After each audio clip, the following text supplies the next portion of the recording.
صفحہ نمبر 331 سوات نامہ اور لاہور میں آصف جاہ اور شاہجہاں کے لگائے ہوئے شاندار باغ اور دہلی کے متعلق لکھی ہوئی نظم میں بھی رپورتاژ کا رنگ جھلکتا ہے۔ پشتو کے جدید ادب میں خان عبدالغفار خان کا رپورتاژ 20ویں صدی کی تہذیب اور جیل خانہ جات اجمل خٹک کے قید و بند کی رودات یعنی دازا پاگلوم یعنی آیا میں پاگل تھا، نصر اللہ خان نصر کا رپورتاژ دام سفر یعنی سفر امب، پروفیسر محمد نواز طاہر کا نادلیدل سوات یعنی نادیدہ سوات، ہمیش خلیل کے قید و بند کا حال قید و بند، میر مہدی شاہ کا تر اصحاب بابا یعنی اصحاب بابا تک، رشید علی خان دہقان کا مائے بیوکنا عقار و ستر کو دہر ذاہل عدلی دی، میں نے یہ سب کچھ اپنی گناہ گار آنکھوں سے دیکھا ہے۔ حسن خاص سوز کا دا ملکہ سفر یعنی ملکہ کا سفر، لطیف واہمی کا تتیرا سفر یعنی تیراہ کا سفر، پشاور سے تخت بائی تک، اور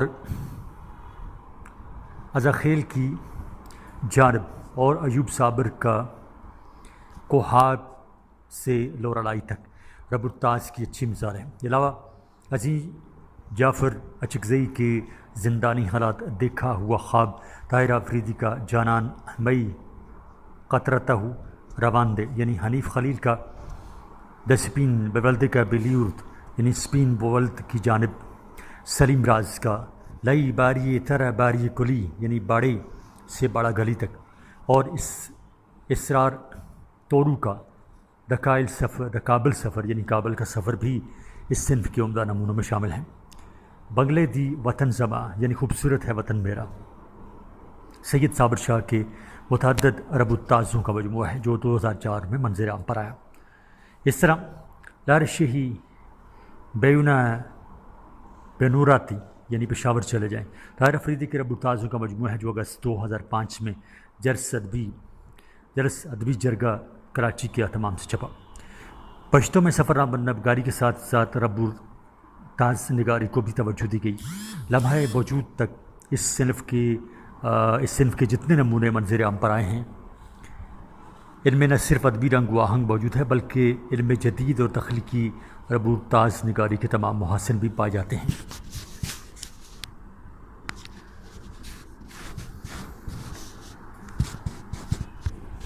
کہ جی صفحہ نمبر 332 اور یہاں ہے حوالہ جات۔ نمبر 1 خالد خان ڈاکٹر دا 190 69 1947 ووری، مقالہ مشمولہ ماہنامہ پشتو پشاور پشتو اکیڈمی پشاور یونیورسٹی جلد 28 شمارہ 12 دسمبر 1996 صفحہ نمبر 15۔ یہ سارے اس کے حوالہ جات ہیں۔ اب ہم آتے ہیں صفحہ نمبر 333 یعنی 333 پر، خاکہ نگاری اور انشائی نگاری۔ اگرچہ پشتو ادب میں جدید خاکہ نگاری کی تاریخ آزادی کے بعد شروع ہوتی ہے، مگر اس کے نقوش ہمارے قدیم ادب میں بھی ملتے ہیں۔ اخون درویزہ نے بایزید انصاری کا جو خاکہ لوگوں کے سامنے پیش کیا، اگرچہ اس میں تنقیص ہے مگر اس میں خاکہ نگاری کے نقوش موجود ہیں۔ اسی طرح خوشحال خان خٹک نے اپنے کلام میں مرد مومن، مرد ہیکارہ اورنگزیب عالمگیر، اپنے بیٹے بہرام اور بحیثیت مجموعی افغانوں کے کردار کا جو خاکہ کھینچا ہے، اس میں خاکہ نگاری کے نقوش پوری طرح عیاں ہیں۔ تاہم 20ویں صدی میں ہمیں خاکہ نگاری کے چند مکمل نمونے نظر آتے ہیں۔ پشتوں میں فنی لحاظ سے مکمل خاکہ عبدالحلیم اثر نے خلیق صاحب کے عنوان سے لکھا جو 1949 میں ہفت روزہ انصاف میں چھپا۔ یہ معروف ادبی شخصیت عبدالخالق خلیق کا خاکہ تھا۔ اس کے بعد پشتوں میں خاکہ نگاری کا باقاعدہ آغاز ہوا اور چند بزرگ لکھنے والے اس جانب متوجہ ہوئے اور متعدد معیاری خاکے لکھے گئے۔ ان میں میاں احمد شاہ کا خاکہ سمندر زماں بے نظر کمبی یعنی سمندر میری نظر میں، اور قمر راہی کا ڈاکٹر عبدالغفار یعنی زا ماہی نظر یعنی کمبی یعنی ڈاکٹر عبدالغفار میری نظر میں شامل ہیں۔ اس دوران قمر راہی اپنے ماہنامہ مجلے قند مردانز کے ہر شمارے میں ایک شخصیت پر چند سطریں کربنیمی کے عنوان سے لکھتے تھے۔ یہ سطریں اگرچہ مکمل خاکے نہیں تھے لیکن اپنے اسلوب بیان اور زبان کی شائستگی کی وجہ سے بہت دلکش تھے، جن کو ہم مکمل فنی خاکوں کے نقش اولین کے زمرے میں ضرور شمار کر سکتے ہیں۔ صفحہ نمبر 334۔ پشتو میں خاکہ نگاری کے سلسلے میں اہم کتاب اصغر لالہ کی کبند و ادب یعنی زندگی اور ادب مطبوعہ 1968 ہے، جس میں مضامین اور انشائیوں کے علاوہ چند خاکے شامل ہیں۔ اسی طرح ڈاکٹر محمد ہمایوں ہما کی کتاب بنگلی خلق یعنی حسین لوگ مطبوعہ 2000 میں شخصیات پر جو تحریریں سامنے آئی ہیں، ان میں خاکہ نگاری کے ساتھ ساتھ شخصیت نگاری کا عکس بھی نمایاں ہے۔ یہی صورتحال سلیم راز کی کتاب تنقیدی کربنی یعنی تنقیدی سطریں مطبوعہ 1999 کا بھی ہے، جس میں تنقیدی مضامین کے علاوہ ایک دو ہم اثر شخصیات کے خاکے شامل ہیں، لیکن ان خاکوں میں بھی فکری اور نظری تنقید کا عنصر غالب ہے۔ نقشونہ یعنی نقوش محمد زبیر حسرت کے لکھے ہوئے خاکوں کا مجموعہ ہے، جو 1999 میں منظر عام پر آیا۔ چند ایک خامیوں کے باوجود بحیثیت مجموعی وہ ایک کامیاب خاکہ نگار ہیں۔ اس مجموعے کے بیشتر خاکے فنی اور تکنیکی لحاظ سے بھرپور ہیں۔ مشتاق مجروح اور ڈاکٹر امین کا خاکہ فنی لحاظ سے بہترین اور عمدہ تر خاکے ہیں۔ یہ پشتو ادب میں خاکوں کا ولید مجموعہ ہے۔ رسائل و جرائد میں بھی انفرادی طور پر فنی اور تکنیکی حوالے سے مکمل اور معیاری خاکے لکھے گئے ہیں۔ بالخصوص روزنامہ الفلاح میں قلمی شہری لدل قتلے کے عنوان سے مختلف لکھنے والوں نے کئی خاکے لکھے۔ اس ضمن میں قلندر مومند نے، امیر حمزہ شنواری، لطیف باہمی نے، حسین بخش کوثر، طالب تاجک نے، عبدالرحیم مجذوب، ولی محمد طوفان نے، محمود قلندر اور حمیش خلیل نے خان سمندر کے جو خاکے لکھے ہیں وہ پشتو خاکہ نگاری کے میدان میں بلند پایا مقام رکھتے ہیں۔ خاکہ نگاری کے حوالے سے گورنمنٹ کالج مردان کے سالانہ مجلہ شفق کا خصوصی شمارہ حافظ ادریس نمبر بھی خصوصی اہمیت کا حامل ہے۔ اس شمارے میں مکمل اور بھرپور خاکے سامنے آئے، جن میں حافظ ادریس ہی کے دو خاکے قمر راہی اور سید تقویم الحق کا خیل نے الگ الگ لکھے۔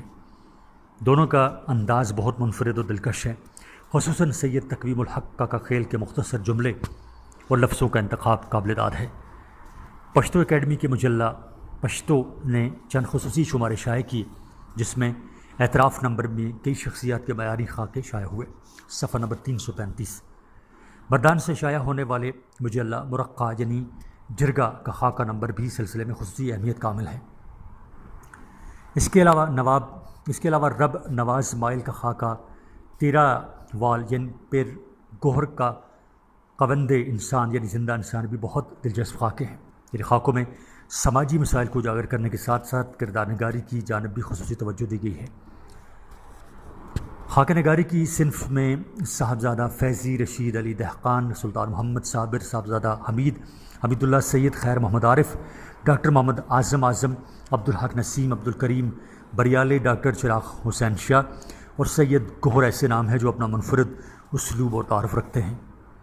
نئے لکھنے والوں میں حیران خٹک، ڈاکٹر درویش، نور البشر نوید، رمضان یوسف دئی، محب وزیر، ہمایوں ہمدرد، سید خیر محمد عارف ایسے نام ہیں جو تاحال فن خاکہ نگاری سے وابستہ ہیں۔ انشائیہ نگاری انگریزی ادب کا لائٹ پرسنل ایسے، اردو کا انشائیہ اور پشتو کا تکل ایک ہی صنف کے مختلف نام ہیں، جو کہ بنیادی طور پر فرانسیسی ادب کی پیداوار ہے۔ پشتو ادب میں انشائیہ کو تکل کا نام اولسی ادبی جرگہ کے ایک غیر رسمی اجلاس میں دیا گیا۔ اسے یہ نام معروف محقق دوست محمد کامل محمد نے دیا۔ سید رات زاخیلی اور سنوبر حسین کاکا جی نے اس دور میں چند عمدہ تر خاکے لکھے، تاہم دوست محمد کامل نے باقاعدگی سے انشائیہ کو وسیلہ اظہار بنایا اور فنی تقاضوں کو ملحوظ خاطر رکھ کر انشائیہ لکھے۔ اس کے بعد ماسٹر عبدالکریم حمزہ شنواری، عبدالخالق خلیل، مولانا عبدالقادر میاں احمد شاہ، میر مہدی شاہ، ہمیش خلیل، مراد شنواری، ایوب صابر، رب نواز مائل، سلیم راز، سعد اللہ جان برق اور ڈاکٹر اسرار نے انشائیہ کو خوب ترقی دی۔ پشتو ادب میں انشائیہ کے چند نمونوں میں مولانا عبدالقادر کانگیو کا یعنی پروپیگنڈ چیک اور معصوم میاں احمد شاہ کا جرگہ اور جمہوریت، دوست محمد کامل محمد کا کاکا جی، صفحہ نمبر 336۔ کاکا جی زمرنی جلسو کمری یعنی کاکا جی ہمارے جلسوں میں اور گنبد رحمان کی تعمیر حمزہ شنواری کا قاچری ز وزیر ویے اگر میں وزیر ہوتا اور بو وغیرہ شامل ہیں۔ ڈاکٹر اسرار کے انشائیوں کا مجموعہ دکل بیتکل چھپ چکا ہے۔ پشتو انشائی نگاری کی خد و خال جس طرح ڈاکٹر اسرار نے واضح کی، اس کی مثال پشتو انشائی نگاری کی تاریخ میں نہیں ملتی۔ اگر انہیں جدید پشتو انشائی کا سرخیل کہا جائے تو بے محل نہیں ہوگا۔ غازی سیال حمداللہ جان بسمل میم رے شفق جمیل یوسف زئی راج ولی شاہ خٹک مشتاق مجرو سیدہ حسینہ گل محب اللہ شوق کیسر افریدی طاہر یوسف زئی پریشان داؤد زئی عصمت بی بی ماہنامہ بابرام خٹک ایسے نام ہیں جو علماء موجود میں انشائیہ نگاری سے منسلک ہیں۔ ان میں سے بعض نے بڑے کامیاب انشائیے لکھے ہیں جن میں ذہن کی آزاد ترنگ کی جھلک بھی نمایاں ہے اور داخلی جذبات اور احساسات کی بھرپور جلوہ گری بھی۔ ان میں نکتہ آفرینی بھی ہے اور طنز کی شوخی بھی۔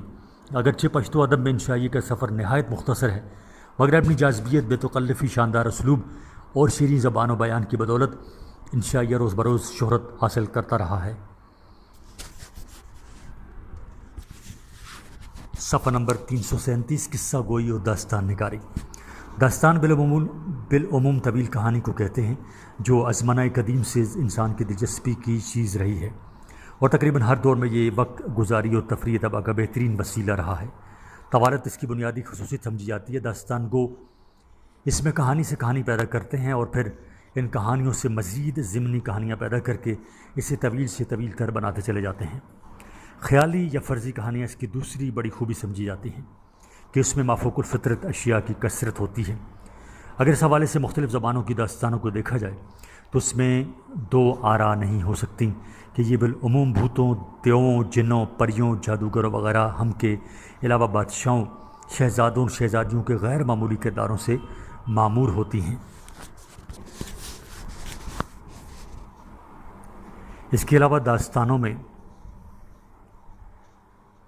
ہماری سماجی، معاشرتی اور تہذیبی زندگی کے ان گنت پہلوؤں کی ایسی دلکش اور خوبصورت تصویر کشی بھی ملتی ہے جس کی وجہ سے ہماری تہذیبی زندگی کے 20 سال پرانا تہذیبی اور فکری منظرنامہ ہمارے سامنے اس انداز سے جھلکتا اور دبکتا ہے کہ اس میں ہماری معاشرت اور تہذیب و تمدن کے تمام رنگ و رس نمایاں طور پر نظر آتے ہیں۔ آئیے ذیل کی سطور میں پشتو داستان نگاری کا مختصر احوال ملاحظہ کرتے ہیں۔ پشتو زبان کے 10ویں صدی ہجری کے ساتھ تعلق رکھنے والے بعض آثار داستانی خصوصیات کے حامل ہیں جن میں پشتو کے پہلے صاحب دیوان شاعر ارزانی خاوشکی کا لکھا ہوا حضرت محمد صلی اللہ علیہ وآلہ وسلم کے خواب کا منظوم قصہ، اخون احمد کے 2 قصے، قصہ حضرت یوسف اور قصہ حضرت ابراہیم، اور بعض دوسرے قصے جو نیم منظوم سبک میں لکھے گئے بطور خاص قابل ذکر ہیں۔ صفحہ نمبر 338۔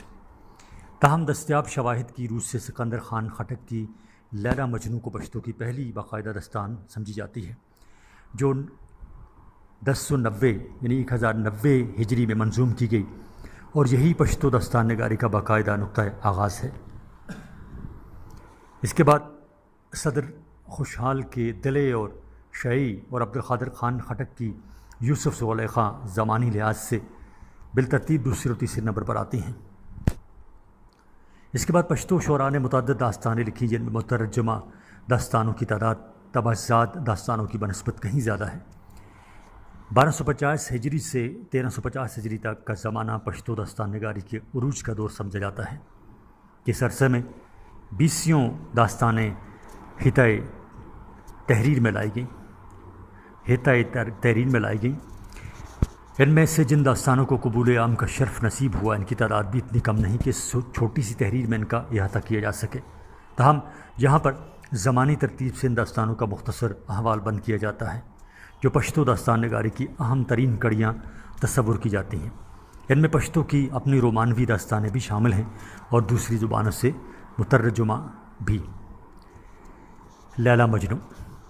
عرب سرزمین سے تعلق رکھنے والی داستان لیلا مجنوں کے بارے میں عجیب اتفاق یہ ہے کہ یہ عربی ادبیات میں مکمل داستانی صورت میں موجود نہیں۔ البتہ 12ویں صدی عیسوی میں نظامی گنجوی نے اسے فارسی میں نظم کیا جو 4000 سے زیادہ اشعار پر مشتمل ہے۔ افغانستان سے تعلق رکھنے والے پشتو کے معروف محقق دوست شنواری کی تحقیق کے مطابق 13ویں صدی عیسوی کے اواخر میں لیلا مجنو کی داستان نے ایک نئی روح پیدا کی اور ہندوستان میں امیر خسرو بلخی نے اسے منظوم روپ دیا۔ خسرو بلخی اس بات کے معترف ہیں کہ انہوں نے اس داستان میں نظامی گنجوی کی پیروی کی ہے، مگر خسرو نے گنجوی کی اس داستان کے بعض طویل حصوں کو مختصر جبکہ بعض مختصر حصوں کو طویل کیا ہے۔ 15ویں صدی میں اس داستان کی شہرت مزید بڑھ گئی اور فارسی ادبیات میں اس کا چلن عام ہوا۔ مذکورہ صدی کے اوائل میں جن فارسی شعراء نے اسے منظوم کیا ان میں مولانا اشرف دائی شیرازی اور سلیمی بطور خاص قابل ذکر ہے۔ صفحہ نمبر 339۔ 15ویں صدی کے اواخر میں صرف ہرات میں 3 شعراء نے اسے نظم کا جامہ پہنایا، جن میں عبد الرحمن جامی، امیر نظام الدین احمد سہیلی اور علی شیرنوائی شامل ہیں۔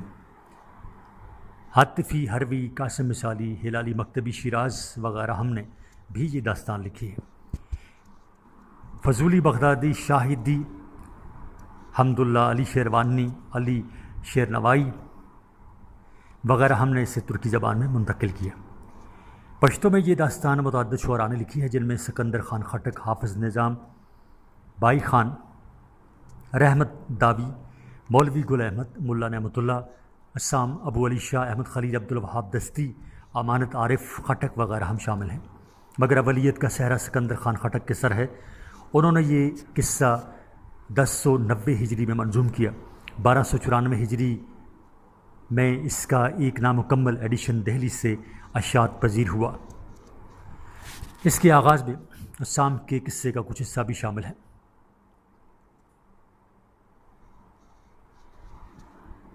1979 میں افغانستان میں اس کا ایک قابل اعتبار متن دوست شنواری کے مقدمے کے ساتھ منظر عام پر آیا، جو عارف غروال اور عبدالواجد واحد نے ایک مائکرو فلم یہ تو رنگ میں موجود لیلا مجنو کے ایک نسخے کی مائکرو فلم ہے سے تیار کیا ہے۔ اس متن کی تیاری میں دہلی کے مطبوعہ نسخے سے بھی استفادہ کیا گیا ہے۔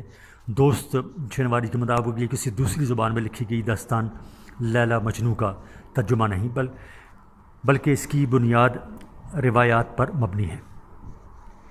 اس کے علاوہ شمائل نامہ، پند نامہ، ہند نامہ، ختم احزاب اور یوسف زلیخا کی چھوٹی مثنویاں ہیں، جن میں سے بعض کے نامکمل متون ان کے مطبوعہ دیوان میں موجود ہیں، مگر شمائل نامہ اور ہند نامہ کے دونوں متون یکجا طور پر کابل میں چھپ چکے ہیں۔ راورٹی کے مطابق مہر و بشتری کا قصہ بھی انہوں نے منظوم کیا ہے، مگر تاحال یہ قصہ دستیاب نہیں ہوا۔ پشتو میں لیلا مجنو کی دوسری داستان حافظ نظام نامی شاعر نے 1100 ہجری میں لکھی، جو خوشحال خان خٹک کی ہم اثر تھے۔ ہمیش خلیل کی تحقیق کے مطابق اس داستان کے اشعار کی کل تعداد 1613 ہے۔ فاضل محقق نے اس کا کچھ حصہ اپنی تالیف ورقہ خزانہ جلد اول میں شامل کیا ہے، جو مثنوی کی حیت میں ہے۔ اس مثنوی کا ہر مصرع 10 سیلابوں پر مشتمل ہے۔ صفحہ نمبر 340۔ ظلم ہیود عمل کی تحقیق کے مطابق بنیر کے بائی خان نامی شاعر نے مولانا جامی کی لیلا مجنو کا پشتو میں ترجمہ کیا، جو تاحال غیر مطبوع ہے۔ اس سے مترجمہ داستان کا ایک خطی نسخہ پشتو اکیڈمی پشاور یونیورسٹی کے کتب خانہ میں محفوظ ہے۔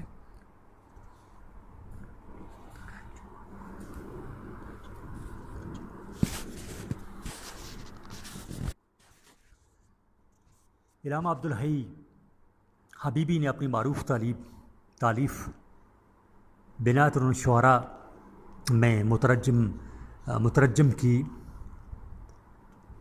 بابت لکھا ہے کہ بائی خان عبدالرحیم ہوتک 1150 ہجری سے پہلے ہو گزرے ہیں۔ کیونکہ انہوں نے اپنے ایک شعر میں ان کا ذکر کیا، اور یہ بات بھی بعید از قیاس نہیں کہ ان کا زمانہ خوشحال کے عہد کے قریب قریب ہو۔ بائی خان کی یہ مترجمہ داستان پشتو میں لیلا مجنوں کی تیسری داستان بنتی ہے۔ لیلا مجنوں کی چوتھی پشتو داستان رحمت داوی متوطن کندھار نے 1210 ہجری میں لکھی، جو نظامی گنجوی کی داستان سے ماخوذ ہے۔ اس کا ایک مخطوطہ یعنی ناقص الاول الآخر پشتو ٹولنا کے کتب خانہ میں محفوظ ہے۔ 443 صفحات پر مبنی یہ نسخہ 4900 اشعار پر مشتمل ہے۔ چھوٹی بحر یعنی 8×8 میں لکھی گئی یہ داستان مثنوی کی حیت میں ہے۔ 13ویں صدی ہجری میں مذکورہ داستان کو عصام یعنی محمد عصام نامی شاعر نے نظم کا جامہ پہنایا۔ اس سے ان میں اتنا معلوم ہے کہ یہ داستان 1294 ہجری میں قسیم شاہ کی فرمائش اور عزیز الدین کے اہتمام سے دہلی میں طبع ہوئی، جو لمبی بحر یعنی 12×12 اور غزل کی حیت میں ہے۔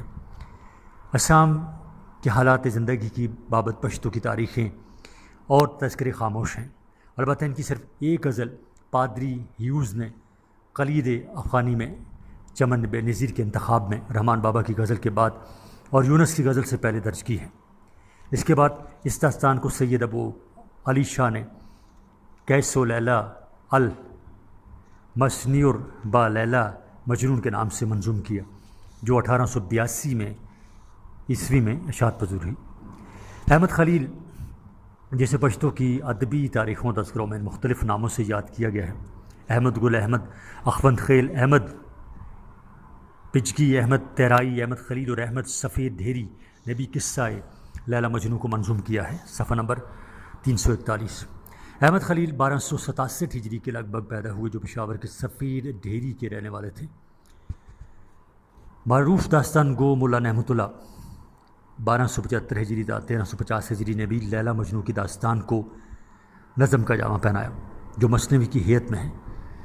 12 سیلابوں کی بحر میں لکھی گئی اس مثنوی میں کل 900 اشعار شامل ہیں۔ اس کے کسی ایڈیشن پر سن اشاعت درج نہیں ہے، اور نہ کہیں سے یہ پتہ چلتا ہے کہ یہ اس مصنف کی توازاد ہے یا مترجمہ۔ البتہ دوست چنواری کے نزدیک سینہ بسینہ روایات اس کی بنیاد ہو سکتی ہیں۔ اس کی 3 اشاعتیں میری نظر سے گزری ہیں، جو پشاور کے مختلف تاجروں کے اہتمام سے چھپی ہیں، جن میں اسلامی بک ڈپو، عبدالخالق تاجر کتب اور رحمان گل پبلشرز شامل ہیں۔ معروف عوامی شاعر عبدالوہاب دستی نے بھی قصہ لیلا مجنوں کو منظوم کیا۔ 96 صفحات پر مبنی یہ قصہ اسلامی کتب خانہ پشاور کے اہتمام سے اشاعت پذیر ہوا۔ امانت عارف خٹک نے اسے منصور پشتو روپ دیا یعنی نثر میں۔ 56 صفحات پر مشتمل یہ مختصر قصہ زیب آرٹ پبلشرز نے طبع کروایا۔ مذکورہ دونوں ایڈیشنوں پر سن اشاعت درج نہیں۔ یہاں اس حقیقت کی طرف اشارہ کرنا ضروری ہے کہ ان داستانوں کو جو قبول عام ملا، نعمت اللہ کی داستان لیلا مجنوں کے حصے میں آیا، وہ کسی اور شاعر کی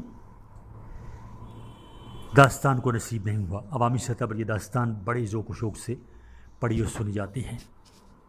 دل شہی یہ داستان پشتو کی اپنی داستان ہے، جو خوشحال خان خٹک کے بیٹے صدر خوشحال نے 1110 ہجری میں منظوم کی۔ مولانا عبدالقادر سید خیال بخاری اور ظلم حیوادمل کی تحقیقات کے ذریعے اس کے 4 خطی نسخوں کی بابت ہمیں علم ہو سکا ہے۔ اس حوالے سے پشتو اکیڈمی پشاور یونیورسٹی کے کتب خانے میں کتب خانے میں سے اس کے 2 خطی نسخے محفوظ ہیں، جبکہ رضا لائبریری جو انڈیا میں ہے اور برٹش میوزیم میں اس کا ایک خطی نسخہ موجود ہے۔ صفحہ نمبر 342۔ دل شہی کا پہلا edition Pashto academy Peshawar university کے اہتمام سے منظر عام پر آیا، جس کے آغاز میں سید خیال بخاری کا ایک ضخیم مقدمہ موجود ہے۔ 131 صفحات پر مشتمل اس کتاب پر سن اشاعت درج نہیں ہیں۔ اس کے علاوہ اس داستان کو پشتو کے 2 اور شعراء نے بھی منظوم کالم میں ڈھالا، جن میں عبدالباقی اور معظم گل شامل ہیں۔ عبدالباقی کا قصہ مطبوعہ ہے، جس کے مطبوعہ ایڈیشن پر اس قصے کا نام یوں درج ہے: نوے قصہ دا دلی و شاہی الموسوم ب تحفۃ العشاق۔ کتاب کے آخر میں شاعر نے قصہ مذکور کا سن تحریر یوں بتایا ہے: دیار لس سوا سنو و تما میاشت ورخل اسمہ دشوبان و میا کیلا وقال. مطبوعہ نسخہ میں سن مذکور 1300 ہجری کے اوپر 1371 ہجری درج ہے. اس سے یہ اندازہ ہوتا ہے کہ اس کا سن تحریر 1300 ہجری ہے، جبکہ سن اشاعت 1371 ہجری ہے. مطبوعہ ایڈیشن میں اس قصے کا اصل متن صفحہ 7 سے شروع ہوتا ہے اور صفحہ 28 پر اختتام پذیر ہوتا ہے، یعنی یہ تمام قصہ 21 صفحات پر مبنی ہے. معظم گل کا قصہ غیر مطبوع ہے، جس کا خطی نسخہ مولوی محمد اسرائیل کی دریافت ہے. ضخامت کے اعتبار سے عبدالباقی اور معظم گل کے قصے ایک جیسے ہیں. اس طرح پشتو نثر میں اس کا خلاصہ محمد گل خان نوری نے اپنی تالیف ملی ہندارہ یعنی جلد سوم مطبوعہ 1363 ہجری میں شائع کیا. فارغ بخاری اور رضا ہمدانی، صاحبزادہ حمید اللہ اور خاطر غزنوی نے بالترتیب اپنی اردو تالیفات بسحانوں کے رومان مطبوعہ 1955 عیسوی، پشتو کے رومان مطبوعہ 1970 اور چانے اور رومان میں ان کے خلاصے اردو نثر میں پیش کیے. صفحہ نمبر 343. صدر خان خٹک، عبدالباقی، معظم گل اور محمد گل خان نوری کے ذریعے اس داستان کی 4 روایتیں ہم تک پہنچی ہیں. ان چاروں قصوں میں افراد، مقامات، واقعات وغیرہ کے حوالے سے تھوڑا بہت تضاد پایا جاتا ہے، مگر اس قسم کا تضاد یا اختلاف عوامی یا فرضی قصوں کی عمومیت ہوتی ہے. دلے اور شہی کے قصے میں اختلاف و تضاد کی بنیاد یہ ہے کہ اسے اکبر بادشاہ کے ساتھ جوڑ دیا گیا ہے. اس وجہ سے اس میں بعض ایسے واقعات اور نام درائے ہیں جو تاریخی اعتبار سے درست نہیں. یہ خامی صدر خان خٹک کے قصے کے علاوہ باقی تینوں قصوں میں پائی جاتی ہے. انہوں نے صدر خان نے اس قصے کو بالکل ایک منفرد رنگ اور انداز دیا ہے جو بے پناہ ادبی خصوصیات کا حامل ہے. دلے شہی کی اس رومانوی داستان کی روایات میں اگرچہ اختلاف پایا جاتا ہے، مگر اس کے باوجود بھی یہ عوام و خواص کی میں خاصی مقبول رہی ہے. خیال بخاری نے صدر خوشحال کے منظوم کردہ قصے کی خصوصیات کے ضمن میں لکھا ہے کہ یہ نہایت دلکش اور خوبصورت انداز میں لکھا گیا ہے، جسے ہم پشتو کے چند بہترین قصوں میں شمار کر سکتے ہیں. دراصل اس کی بنیاد فارسی مثنویوں پر رکھی گئی ہے اور اس میں وہ تمام خصوصیات پائی جاتی ہیں جو معیاری اور بلند پایہ قصوں کا خاصہ ہوتا ہے. یوسف زلیخا. یہ نور الدین عبدالرحمن جامی حروی کی معروف فارسی داستان یوسف زلیخا کا منظوم پشتو ترجمہ ہے، جو عبدالقادر خان خٹک نے 1112 ہجری میں کیا ہے. یہ مثنوی کی حیت میں ہے اور تقریباً 4000 اشعار پر مشتمل ہے. اب تک اس کے 4 ایڈیشن ہندوستان اور افغانستان میں منظر عام پر آ چکے ہیں. اس کی ابتدائی 2 ایڈیشن بالترتیب 1288 ہجری اور 1298 ہجری میں مطبع یوسفی دہلی میں طبع ہوئے. تیسرا ایڈیشن 1315 ہجری میں گل محمد خان محمد زئی کے اہتمام سے دارالسلطنہ پریس کابل، جبکہ چوتھا کندھاری تاجران قطب ملا بسم اللہ جان اور فتح خان کی فرمائش پر صفحہ نمبر 344 کی فرمائش پر 1341 ہجری میں لاہور سے چھپا. صفحہ نمبر 344. علاوہ ازیں 1847 میں ڈاکٹر برنہارڈ ڈورن نے اپنی تالیف کرسٹومیتھی آف دا افغان لینگویج میں صفحہ نمبر 174 تا 284 اس کا انتخاب طبع کروایا. اس طرح میجر راورٹی نے 1860 میں اپنی تالیف گلشن روا میں بھی اس کے 472 اشعار شائع کیے. اس مترجمہ قصے کی زبان نہایت شیریں اور دلکش ہے، جس سے عبدالقادر خان خٹک کے شعری اعجاز اور قادر کلامی کا پتہ چلتا ہے. اس کے بعد 13ویں صدی ہجری کے ایک شاعر عبدالقدیر مومند نے بھی اس قصے کو منظوم کیا، جس کا تذکرہ افضل رضا نے اپنی تالیف ببت ستوری میں کیا ہے. ان کی تحقیق کے مطابق عبدالقدیر مومند کا تعلق علاقہ باجوڑ سے تھا. 1274 تک یقینی طور پر حیات تھے اور 1274 ہجری تک یقینی طور پر حیات تھے، اور اسی سال فارسی سے احسن القصص کا پشتو ترجمہ کیا جو مثنوی کی حیت میں ہے۔ علامہ عبدالحی حبیبی نے پمنتانہ شعراء کی جلد دوم میں بھی ایک عبدالقدیر کا ذکر کیا، مگر عبدالقدیر اور عبدالقدیر محمد دو الگ الگ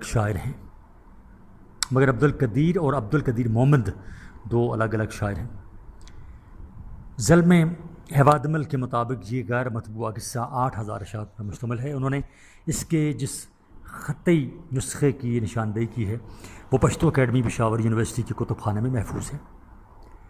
13ویں صدی ہجری کے ایک اور شاعر سعد الدین نے بھی قصہ یوسف زلیخا کو منظوم کیا، جسے ظلم حوادمل نے اپنی تالیف بیدیانی گلونا صفحہ 77 تا 86 میں شامل کر کے طبع کروایا۔ بیدیانی گلونا کے مؤلف کے مطابق بملتاتا شعر یعنی جلد سوم اور ادبی ستوری جلد اول میں سعد الدین کے نام سے جو دو الگ الگ شاعر متعارف ہوئے ہیں، یہ سعد الدین ان دونوں میں سے ایک بھی نہیں بلکہ اس نام سے کوئی تیسرا شاعر ہے۔ پشتو اکیڈمی پشاور یونیورسٹی کے کتب خانے میں طالب رشید کی گل صنوبر کا جو خطی نسخہ محفوظ ہے، اس خطی نسخہ 77 تا 78 صفحات کے حاشیوں پر یوسف زلیخا کا ایک مختصر قصہ رقم ہے جو سعد الدین نامی شاعر نے لکھا ہے۔ میرے اندازے کے مطابق یہ 13ویں صدی ہجری میں منظوم کیا گیا ہے۔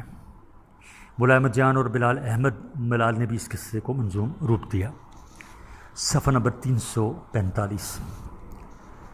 ملا احمد جان کا قصہ 1329 ہجری میں حاجی امیر محمد تاج کتب پشاور کے اہتمام سے لاہور میں طبع ہوا، جبکہ بلال احمد ملال کا قصہ 1967 میں چھپا جو 96 صفحات پر مبنی ہے۔ علاوہ ازیں اخون احمد، شیخ احمد خان اور افضل احمد نے بھی اس قصے کو منظوم پشتو روپ دیا۔ آدم خان درخانی پشتو کی ایسی رومانوی داستان ہے جو ہر دور میں زمان زد عام و خاص رہی۔ سب سے پہلے 1118 ہجری میں صدر خوشحال نے اسے منظوم روپ دیا جو مثنوی کی حیت میں ہے۔ 8 سلیبلز کی چھوٹی بحر میں لکھی گئی یہ داستان 2676 اشعار پر مشتمل ہے جو 1959 میں پہلی بار پشتو اکیڈمی پشاور یونیورسٹی کے اہتمام سے زیور طباعت سے آراستہ ہوئی۔ اس کے آغاز میں محمد نواز طائر کا زخیم مقدمہ شامل ہے جو کل 43 صفحات پر مبنی ہے، جبکہ کتاب کے کل صفحات کی تعداد 182 ہے۔ میجر راورٹی کے مطابق آدم خان درخانئی کو عبدالقادر خان خٹک نے بھی منظوم کیا ہے، اور یہ بات ڈاکٹر محمد اعظم نے بھی اپنی تصنیف بعنوان ببنوتو ادب کینتی کردار نگاری میں لکھی ہے، مگر تاحال دوسرے ذرائع سے ان محققین کے دعووں کی تصدیق نہیں ہو سکی۔ آدم خان درخانئی کی داستان 12ویں صدی ہجری کے ایک نثر نگار مسعود نے پشتو نثر میں لکھی جو پشتو میں آدم خان درخانئی کی پہلی نثری داستان سمجھی جاتی ہے۔ صدیق اللہ رشتین کا خیال ہے کہ یہ داستان 1130 ہجری کے لگ بھگ لکھی گئی ہے اور اس کا اسلوب خوشحال خان خٹک کی نثر جیسا ہے۔ ان کی تحقیق کی روح سے اس کا ایک خطی نسخہ کابل کی مطبوعات کے کتب خانے جبکہ دوسرا ادبیات کے کتب خانے میں محفوظ ہے۔ اول الذکر 1321 ہجری میں ملا محمد کا تحریر کردہ ہے، جبکہ مؤخر ذکر ملا دین محمد نے کشمیری رسم الخط میں لکھا ہے۔ میری نظر سے اس کا جو مطبوعہ نسخہ گزرا ہے وہ ملا بسم اللہ کندھاری کے اہتمام سے کم و بیش 100 سال پہلے لاہور میں چھپا۔ اس سے اندازہ ہوتا ہے کہ انہوں نے یہ داستان روایات کی بنیاد پر لکھی ہے۔ صفحہ نمبر 346۔ 19ویں صدی میں آدم خان درخانئی کی اس رومانوی داستان کو سید ابو علی شاہ نے نظم کا جامہ پہنایا جو صدر خوشحال کی داستان کے بعد اس کی دوسری منظوم صورت ہے۔ اس کا پہلا ایڈیشن دہلی میں چھپا ہے۔ علاوہ اس کے 3 مطبوعہ نسخے میری نظر سے گزرے ہیں۔ پہلا نسخہ کھڑک سنگھ تاجر کتب کے اہتمام سے مطبعہ اسلامیہ لاہور میں اشاعت پذیر ہوا۔ دوسرا افضل احمد تاجر کتب پشاور کی طرف سے منظور عام پریس پشاور میں چھپا، دونوں مطبوعہ ایڈیشنوں کے صفحات کی تعداد ایک جیسی یعنی 96 ہے، جبکہ تیسرا نسخہ جو رحمان گل تاجر کتب پشاور کے اہتمام سے غنی سنس پشاور میں طبع ہوا ہے، کل 88 صفحات پر مشتمل ہے۔ مذکورہ تینوں ایڈیشن سن اشاعت سے محروم ہیں۔ آدم خان درخواء نئی کا قصہ مسعود کے بعد دوسری بار مولوی احمد نے 1845 عیسوی یعنی 1883 عیسوی نے رواں دواں اور 1845 سے 1883 نے ان کا یہ دور ہے مولوی احمد کا، انہوں نے رواں دواں اور سلیس نثر میں لکھا جو 1872 عیسوی میں پادری ہیوز کے اہتمام سے لاہور میں طبع ہوا۔ پشتوں کے معروف ادیب اور ماہر لسانیات ڈاکٹر خالد خان خٹک کی تحقیق کے مطابق لندن میوزیم کے کتب خانے میں اس کا جو خطی نسخہ موجود ہے وہ زیادہ تفصیلات کا حامل ہے، جبکہ پادری ہیوز کا مطبوعہ نسخہ اس کا انتخاب ہے۔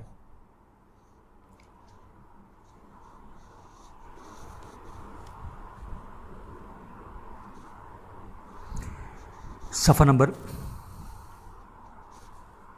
347۔ ڈاکٹر خالد خان نے اسے دوسری بار 1991 میں ایک ضخیم مقدمے کے ساتھ پشاور سے طبع کروایا۔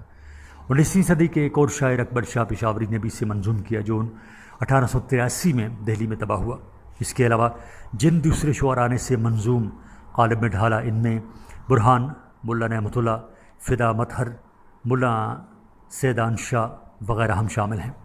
شوکت اللہ اکبر، منشی احمد جان، حبیش خلیل، فخر الدین صاحبزادہ اور محمد گل خان نوری نے اسے شیریں اور رواں دواں پشتو نثر میں لکھا، جبکہ فارغ بخاری، رضا ہمدانی اور صاحبزادہ حمید اللہ نے اسے اردو نثر میں منتقل کیا۔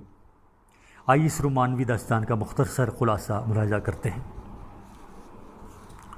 صفحہ نمبر 347 سے جاری ہے۔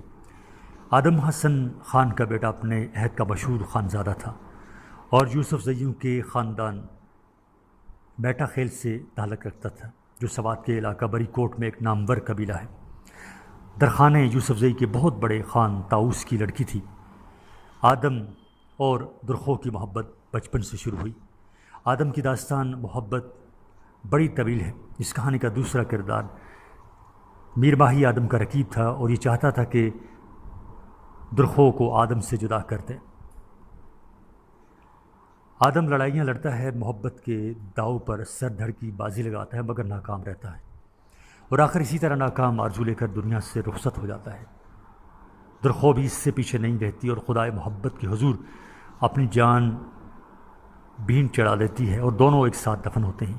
آدم خان کے عشقی داستان اس کے اپنے اشعار کی صورت میں یہاں زمانے زدے خاص و عام ہے اور پٹھانوں میں یہ منظوم رومان بہت مشہور ہے۔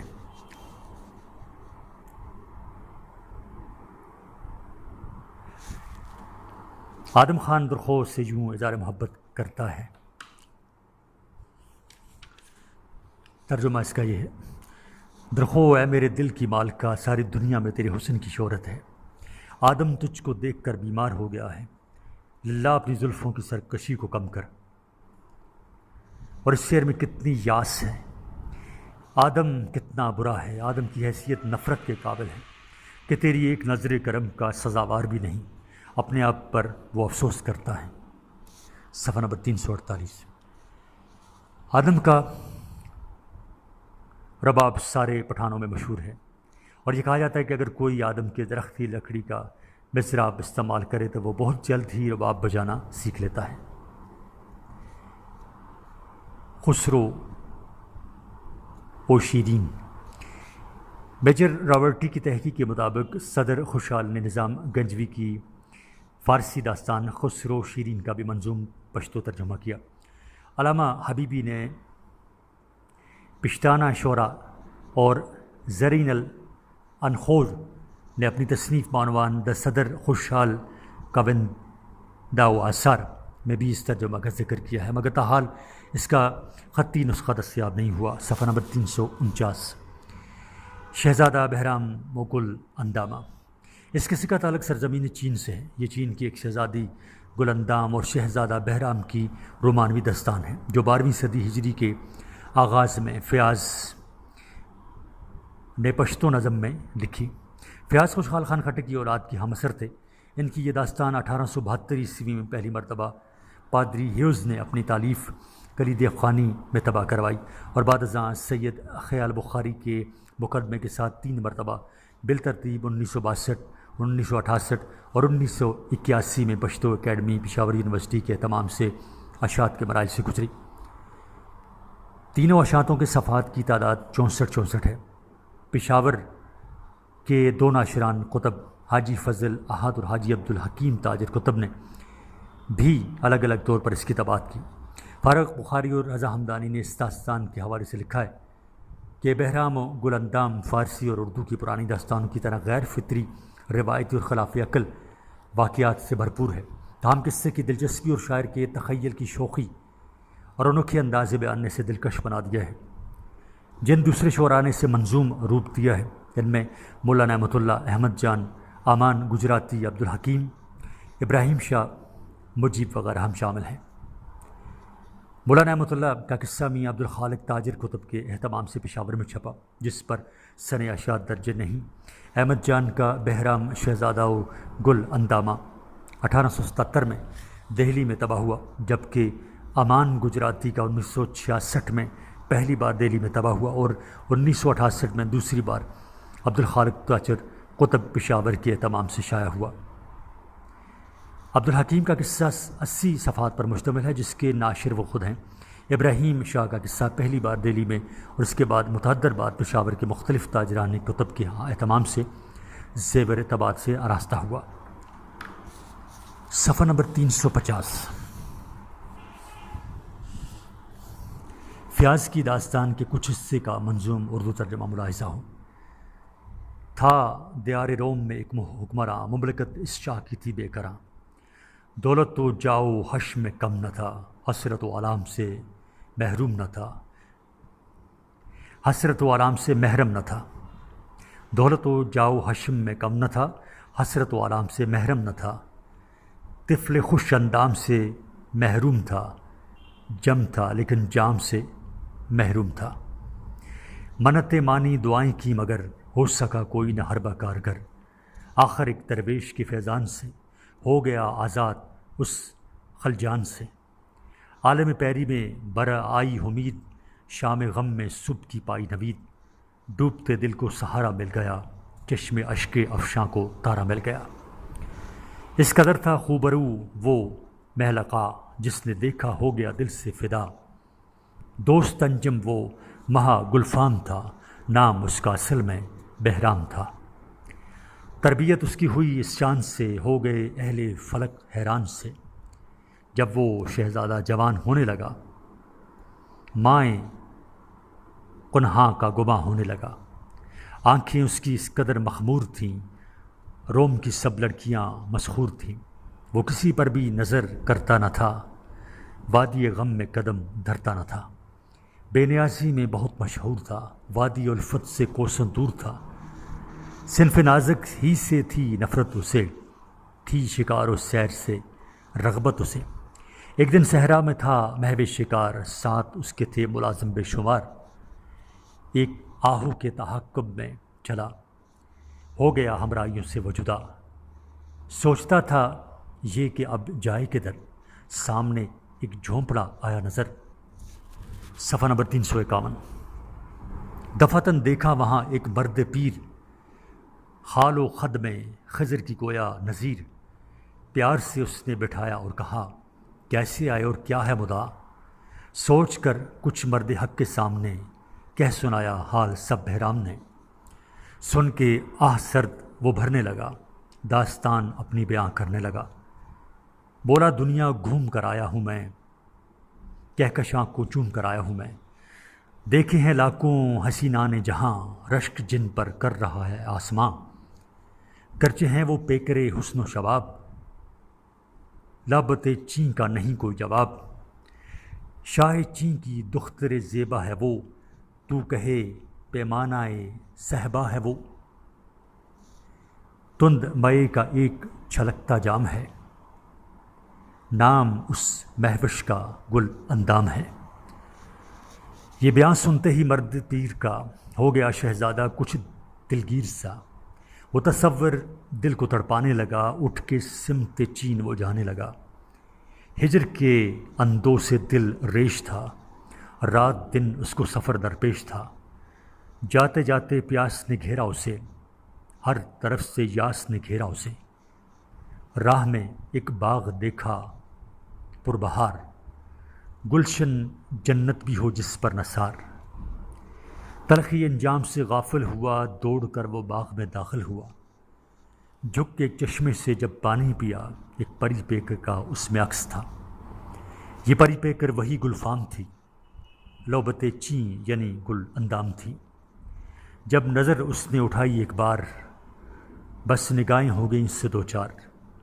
عشق بڑھ کر اپنا کر گیا، دل میں دونوں کی محبت بھر گیا۔ عشق بڑھ کر کام اپنا کر گیا، دل میں دونوں کی محبت بھر گیا۔ گفتگو کر کے لب خاموش سے، ہو گئے دونوں مگر بے ہوش سے۔ صفحہ نمبر 352۔ دیر تک بجتا رہا الفت کا ساز، آنکھوں آنکھوں میں ہوئے راز و نیاز۔ جب وہ آپس میں جدا ہونے لگے، دونوں اپنے حال پر رونے لگے۔ اس طرف شہزادہ تھا غم سے نڈھال، اس طرف ابتر تھا شہزادی کا حال۔ تھے غم فرقت سے دونوں بے قرار، مشکلیں تھیں راستے میں بے شمار۔ جل رہے تھے آتش الفت میں سے وہ، مل نہ سکتے تھے کسی صورت سے وہ۔ رفتہ رفتہ مشکلیں حل ہو گئیں، دشمنوں کی قوتیں شل ہو گئیں۔ ختم جور آسماں ہو کر رہا، ختم جور آسماں ہو کر رہا، عشق آخر کامراں ہو کر رہا۔ ترجمہ فارغ و رضا۔ شاہ و گدا۔ شاہ و گدا عہد زریں سے تعلق رکھنے والے سبک ہندی کے سرخیل عبدالحمید بابا کی فارسی سے مترجمہ داستان ہے۔ یہ فارسی میں ہلالی چوہتائی نے لکھی تھی، جو اس زبان میں شاہ و گدا، شاہ و درویش اور مثنوی ہلالی کے ناموں سے معروف ہے۔ جیسے کہ نام سے ظاہر ہے، یہ شاہ اور گدا کی محبت کی داستان ہے، جس کا منظوم پشتو ترجمہ 1137 ہجری کو پایہ تکمیل تک پہنچا۔ شاہ و گدا کا فارسی متن 1292 جبکہ پشتو مترجمہ متن 1792 اشعار پر مشتمل ہے، اور اس حساب سے پشتو متن میں فارسی متن کی بنسبت 500 اشعار اضافی ہیں۔ یہ ایسا عمدہ اور معیاری ترجمہ ہے جو حمید بابا کے فن ترجمہ میں مہارت، نامہ اور اعلیٰ ادبی استعداد پر دال ہے۔ اس کا شمار پشتو کے کلاسیکی ادب کے عمدہ تر تراجم میں ہوتا ہے۔ 1299 ہجری میں اس کا پہلا ایڈیشن پیاری لال کے اہتمام سے دہلی کے ہندو پریس میں طبع ہوا، جو 44 صفحات پر مشتمل ہے۔ 1957 عیسوی میں اس کا دوسرا ایڈیشن پشاور میں چھپا، جو ہمیش خلیل کا مرتبہ ہے۔ صفحہ نمبر 353۔ نیرنگ عشق۔ نیرنگ عشق یہ مولانا محمد اکرم غنیمت کی فارسی داستان نیرنگ عشق کا پشتو منظوم ترجمہ ہے، جو حمید بابا ہی کے زور قلم کا نتیجہ ہے۔ یہ عزیز اور شاہد کی محبت کی داستان ہے، جو غنیمت کنجاہی نے 1096 ہجری میں فارسی میں لکھی تھی۔ حمید بابا نے اس کا آزاد منظوم پشتو ترجمہ کیا۔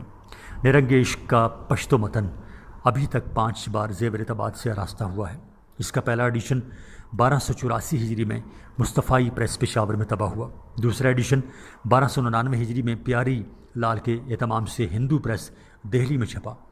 تیسرا نامکمل متن ہمیش خلیل کے ورقہ خزانہ مطبوعہ 1961 میں اشاعت پذیر ہوا۔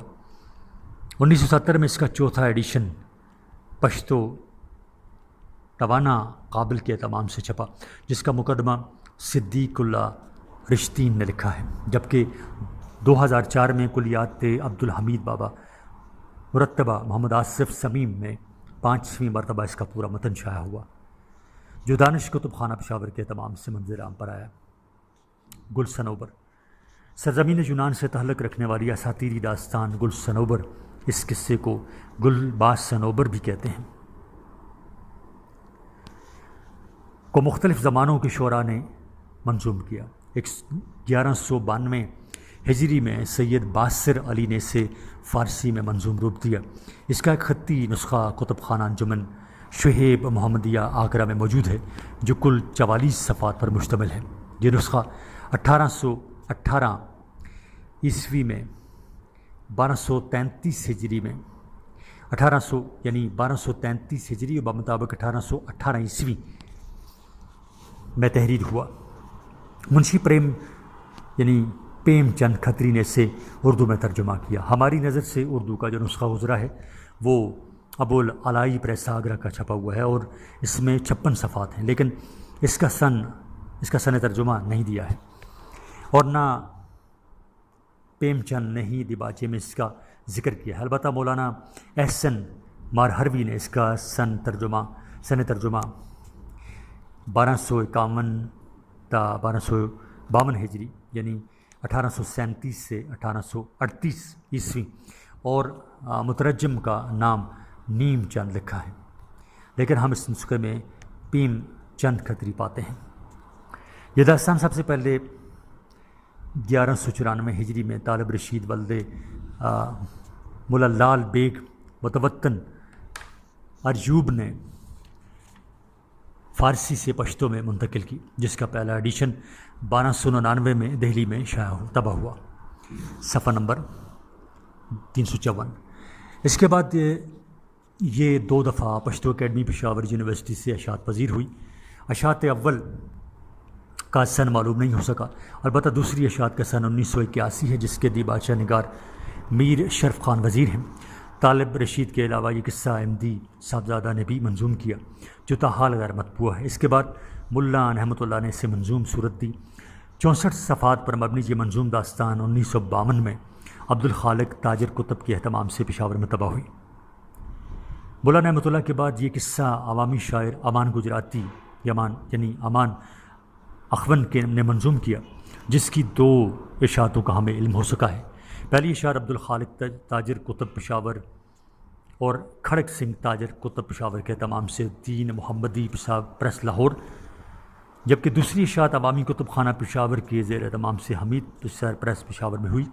یہ دونوں ایڈیشن بالترتیب 40 اور 48 صفحات پر مشتمل ہیں۔ دونوں اشاعتوں پر سن اشاعت درج نہیں۔ ہارون الرشید نے اسے پشتو نثر میں منتقل کیا، جو نورانی کتب خانہ پشاور کے اہتمام سے اشاعت پذیر ہوا۔ 46 صفحات پر مبنی اس چھوٹے سے کتابچے پر بھی سن اشاعت درج نہیں۔ فارسی، اردو اور پشتو میں گل صنوبر کی داستانوں کا مطالعہ ہم اس داستان کے پس منظر میں مختلف روایتوں کی کارفرمائی کا پتہ دیتا ہے کہ اس کے واقعات اور کرداروں کے ناموں میں نمایاں طور پر فرق موجود ہے۔ طالب رشید کے قصے کے واقعات اور نام اردو میں مترجمہ گل صنوبر سے مختلف ہیں، البتہ امان گجراتی نے تمام قصہ اردو کی روایت کے مطابق بیان کیا ہے۔ قصہ سیف الملوک پشتو میں 9 شعراء نے منظوم کیا۔ سب سے پہلے 12ویں صدی ہجری میں غلام احمد ککیانی نے اس کا پشتو ترجمہ فارسی سے کیا۔ ظلم ہیوادمل کے مطابق یہ تاحال غیر مطبوع ہے۔ اس کا ایک خطی نسخہ برٹش میوزیم میں موجود ہے۔ تیمور شاہی دور کے 2 شعراء شیر گل اور ابراہیم سواتی نے بھی اسے رقم کیا۔ جنگ نامہ زکوم بھی ابراہیم سواتی کا تحریر کردہ ہے، صفحہ نمبر 355۔ علاوہ ازیں ولی محمد ایک اور ناظم ہیں جنہوں نے یہ قصہ منظوم کیا ہے۔ شیر گل کا قصہ سیف الملوک پہلی بار 1900 میں دہلی میں چھپا، جبکہ دوسری بار 1922 میں لاہور میں طبع ہوا۔ دونوں ایڈیشنوں کے صفحات کی تعداد 84 ہے۔ ڈاکٹر خالد خان خٹک کی تحقیق کی روح سے مولوی احمد تنگی نے یہ کتاب قصہ سیف الملوک مختلف نسخوں سے مرتب کی ہے، جو 1879 بمطابق 1358 ہجری میں میاں محمد کتب فروش پشاور کے اہتمام سے مطبعہ فاروقی دہلی میں طبع ہوئی۔ اس کا ایک نسخہ لندن کے ہندی دفتر میں موجود ہے، البتہ دوسرے مطبوعہ نسخے نایاب ہیں۔ سید راحت زاخیلی اور محمد نور نے بھی اسے منظوم روپ دیا۔ راحت زاخیلی کا قصہ 1912 میں مرزا محمد صادق تاجر قطب پشاور کے تمام سے اسلامیہ پریس لاہور میں تباہ ہوا، جو 200 صفحات پر مشتمل ہے، جبکہ محمد نور کا قصہ بالترتیب قدیمی کتب خانہ پشاور اور رحمان گل پبلشرز پشاور کے تمام سے اشاعت پذیر ہوا۔ دونوں اشاعتوں پر سن اشاعت درج نہیں، البتہ صفحات کی تعداد بالترتیب 48 اور 54 ہے۔ علاوہ عظیم عوامی شعراء نور روغانیوال اور عمر جان نے بھی اسے منظوم صورت دی۔ علاوہ ازیں عوامی شعراء نور روغانیوال اور عمر جان نے بھی اسے منظوم صورت دی۔ جلات محبوبہ، بعض دیگر داستانوں کی طرح جلات محبوبہ بھی پشتو کی اپنی داستان نہیں، لیکن پشتونوں میں بے پناہ مقبولیت کی حامل ہے۔ ظلم حوادمل کی تحقیق کی روح سے جلات محبوبہ کا قصہ احمد شاہی یعنی 1160 ہجری تا 1186 ہجری دور کے ایک شاعر محمد اعظم کودیزی کی نے پشتو نظم میں منتقل کیا۔ یہ تاحال غیر مطبوع ہے، البتہ اس کے مخطوطات روس اور افغانستان کے کتب خانوں میں محفوظ ہیں۔ بعد ازاں پشتوں کے ایک عوامی شاعر عبدالکریم نے اسے منظوم کیا۔ یہ 1895 میں پہلی بار دہلی میں تباہ ہوا، جو کل 32 صفحات پر مبنی ہے۔ زلمے کے مطابق یہ قصہ متعدد بار پاکستان اور ہندوستان میں اشاعت کے مراحل سے گزرا۔ اس میں محبوبہ جودھ پور کے نامسلم نامی بادشاہ کی بیٹی ہے۔ اس بادشاہ کی 49 بیویاں تھیں۔ نرینہ اولاد سے محروم تھا اور صرف یہی اس کی اکلوتی بیٹی یعنی محبوبہ تھی، جو جلوات ہرات کا شہزادہ شاہ خونغار کا بیٹا اور محبوبہ کا محبوب تھا۔ امان اخون فدا متھر حافظ عظیم اور حمید گل اس کے دیگر ناظمین ہیں۔ صفحہ نمبر 356۔ یہ قصہ گل محمد خان نوری نے اپنی کتاب ملدی ہندرا میں جلات خان اور شمائلہ کے نام سے پشتو نثر، جبکہ صاحبزادہ حمید اللہ نے اپنی تالیف پیشتوں کے رومان میں اور پیختوں کے رومان میں اردو نثر میں لکھا ہے۔ علاوہ ازیں فارغ بخاری اور رضا ہمدانی اور صاحبزادہ فیضی نے جلات اور محبوبہ کے ناموں سے اس کا ملخص اردو نثر میں پیش کیا ہے۔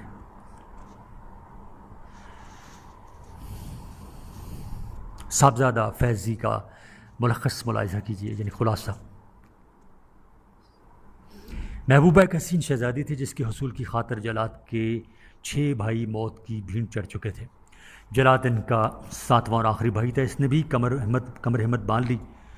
مشکل یہ تھی کہ محبوبہ کو حاصل کرنے کی شرط بڑی کڑی تھی۔ محبوبہ ایک مخصوص تہخانے میں چھپ جاتی تھی اور امیدوار سے اسے ڈھونڈنے کا کہا جاتا، مگر محبوبہ کو ڈھونڈ نکالنا تو ایک طرف، وہ تہخانے کی بھول بھلائیوں میں خود کو بھول جاتا۔ نتیجہ یہ ہوتا کہ بیچارہ خود بھی جان سے مارا جاتا۔ جلات مہم سر کرنے سے پہلے پنچ پیر گیا، جہاں ایک بزرگ کی دعائیں حاصل کرنے کے بعد وہ محبوبہ کے شہر کی طرف چل پڑا۔ اتفاقاً وہ شہر میں ایک مالن کے ہاں یعنی مالی کی بیوی کے ہاں اترا، جو روز محبوبہ کے لیے ہار پرویا کرتی تھی۔ جلات نے ایک دن اپنے ہاتھ سے ہار پرو کر مالن کے ہاتھ بھجوا دیا، جو محبوبہ کو بہت پسند آیا، اور محبوبہ نے اس حکم دیا کہ ہار پرونے والی لڑکی کو خود حاضر کرے۔ پھول چلنے والی بڑی سٹ پٹائی، مگر جلات نے اس کی ڈھارس بندائی اور اس طرح وہ لڑکی کی بھیس میں محبوبہ کے پاس پہنچا۔ پہلی ملاقات میں دونوں کے دل دھڑکنے لگے اور جلات نے محبوبہ سے کہا، ہم آج رات مل کر دعا کریں، مانگے کہ خدا مجھے لڑکی سے لڑکا بنا دے۔ اور اس طرح محبوبہ نے تہخانے کا راز بھی اس پر افشا کر دیا۔ دوسرے دن جلات رسمی اعلان کے بعد تہخانے میں محبوبہ کو ڈھونڈنے اتر پڑا۔ محبوبہ نے اس سے جگہ بتا دی تھی کہ میں گل ریحان کے جھنڈ میں انتظار کروں گی، چنانچہ اس طرح یہ دونوں دھڑکتے ہوئے دل مل گئے۔ ملخص یعنی صاحبزادہ فیضی، صفحہ نمبر 357۔ مرسا خان گل مکئی پشتونوں کے اس رومان کا تعلق قندھار یعنی افغانستان سے ہے، جو مرسا خان اور اس کی محبوبہ گل مکئی کی محبت کی داستان ہے۔ اس قصہ کو پشتوں کے معروف داستان کو مولا نعمت اللہ نے منظوم کیا، جو پہلی بار نعمت اللہ اکیڈمی نوشہرہ، دوسری بار 1949 میں حاجی عبدالخالق تاجر کتب پشاور، جبکہ تیسری بار 1956 میں مختار احمد تاجر کتب پشاور کے اہتمام سے طبع ہوا۔ ابتدائی ایڈیشن کا سن اشاعت نہیں دیا گیا۔ بادشاہ محمد گل خان نوری اور رحیم گل نے اسے پشتو نثر، جبکہ فارغ بخاری، رضا ہمدانی، صاحبزادہ فیضی وغیرہ ہم نے اردو نثر میں لکھا۔ اس قصے کا خلاصہ یہ ہے: مرسا خان گل مکئی کا چچا زاد بھائی اور اس کا محبوب تھا۔ سہیلی، جو اس رومان کا ولن ہے، گل مکئی کو مرسا خان سے چھین لینا چاہتی ہے، مگر ولی جان اور میر ولی کی مدد سے، جو مرسا خان کے دوست تھے، سہیلی اپنی اس کوشش میں ناکام رہتی ہے۔ ولی جان میر ولی کے مرنے کے بعد سہیلی میدان خالی دیکھ کر گل مکئی کو اغوا کر لیتی ہے۔ گل مکئی کو اغوا کر لیتا ہے۔ ولی جان اب مرسا خان جب ہندوستان سے واپس آتا ہے تو سہیلی کی طاقت کے سامنے اپنی بیچارگی دے کر اسے طیش آ جاتا ہے۔ رات کو سہیلی کے گاؤں پر تنہا حملہ کر دیتا ہے، لیکن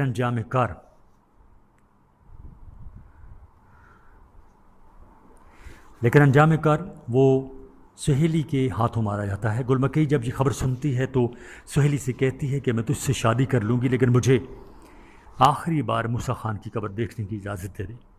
وہ اجازت دیتا ہے۔ گل مکئی قبر پر جا کر فرط غم سے بے ہوش ہو کر گر پڑتی ہے، لیکن جلد ہی یہ بے ہوشی موت کے دوامی سکوت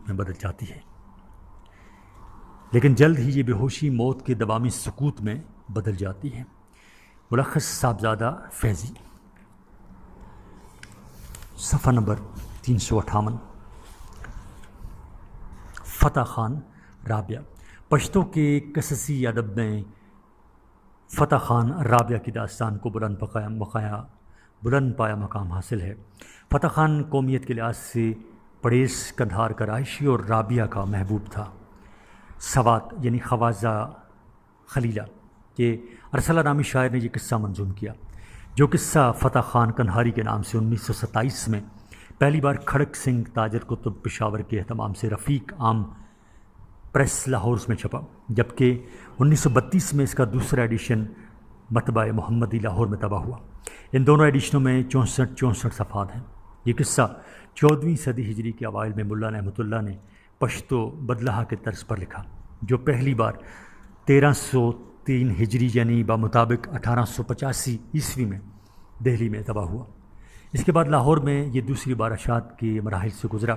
1956 میں حاجی عبدالخالق کتب فروش کے اہتمام سے قصہ فتح خان قندھاری کے نام سے اس کا تیسرا ایڈیشن منظر عام پر آیا، جس میں 48 صفحات ہیں۔ مولا نعمت اللہ کے بیان کے مطابق یہ قصہ نوشہرہ کے عبداللطیف اور مغل کے نثری صورت میں موجود تھا، میں نے اسے منظوم صورت دے دی۔ اس کے بعد قدرت علی ہزاروی متوطن ٹکرئی یعنی ہزارہ نے بھی اس سے منظوم کیا، جو ان کی کتاب بعنوان مشکل کشائی طالبان میں شامل ہے۔ یہ قصہ پرداز شاعر 1360 ہجری تک یقینی طور پر حیات تھے۔ علاوہ ازیں فدا متھر اور تو رسم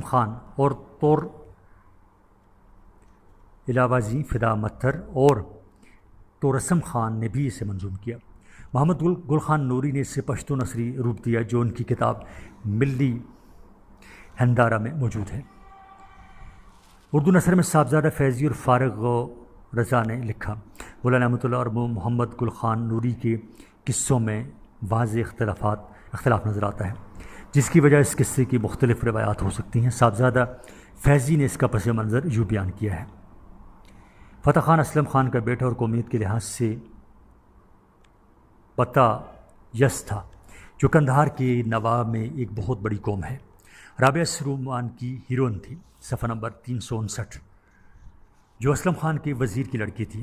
فتح خان 60 بڑیسوں کی ہمراہی میں ہندوستان کی تسخیر کے لیے روانہ ہوا۔ وہاں پر اس نے مغلوں کے ساتھ لڑائی لڑی، لیکن اسے کامیابی نہیں اور اس کے تمام ساتھی ناکام آ گئے۔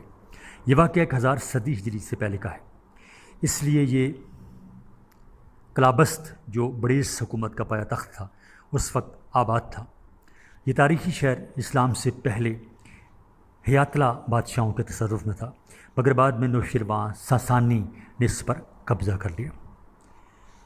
مسلمانوں کے حملہ کے وقت بھی شہر آباد تھا۔ بلازری لکھتا ہے کہ کوزان بست 30 ہجری سے 50 ہجری تک مسلمانوں کے قبضے میں رہا۔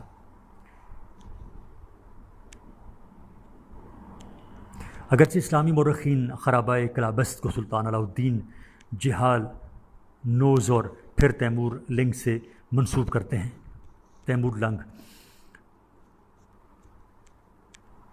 مگر تحقیق سے ثابت ہوتا ہے کہ علاء الدین نے بست میں صرف غزنوی بادشاہوں کی نشانیاں مٹھائی تھیں، جیسا کہ طبقات ناصری میں لکھا ہے، اور تیمور نے بھی بست کو کلی طور پر تباہ نہیں کیا تھا، اس لیے کہ تیمور کے بیٹے مرزا شاہ رخ نے اسی شہر میں 807 سے 850 ہجری تک اپنا سکہ چلایا تھا۔ اس سے ظاہر ہوتا ہے کہ یہ شہر 10ویں صدی ہجری سے پہلے موجود تھا، اور اسی لیے یہ قیاس کیا جاتا ہے کہ فتح خان کا قصہ سے پہلے کا ہے۔ فتح خان جو نہایت بہادر اور جنگجو انسان تھا، رابعہ سے مخاطب ہو کر کہتا ہے، اگر رابعہ مجھ پر تو احسان کرنا چاہتی ہے تو جنگی ذرا میرے واسطے لیا۔ فتح خان آخری بار میدان جنگ کو جاتا ہے، اس دفعہ رابعہ مایوس ہے، وہ جانتی ہے کہ فتح خان زندہ واپس نہیں لوٹے گا، تو وہ گھوڑے سے بڑی منصب اور سماجت کے ساتھ کہتی ہے، اے فتح خان کے مرکب، میں تیرا ہر نال سونے کا بنا دوں گی، اگر فتح اس بار زندہ واپس لوٹا تو میں اپنا ہار بھی تجھے پہنا دوں گی۔ صفحہ نمبر 360۔ اور پھر جب فتح خان کو میدان جنگ میں وطن کی یاد ستاتی ہے تو وہ کہتا ہے، اگر قندھار کے انار پکے ہیں تو میرے کس کام کے۔ اسلم خان فتح کا باپ کہتا ہے، اس کے مزے لوٹے میرے لیے تو وہ کڑوے ہیں۔ فتح خان کی محبوبہ رابعہ بھی اس کے ساتھ ان جنگوں میں شریک تھی۔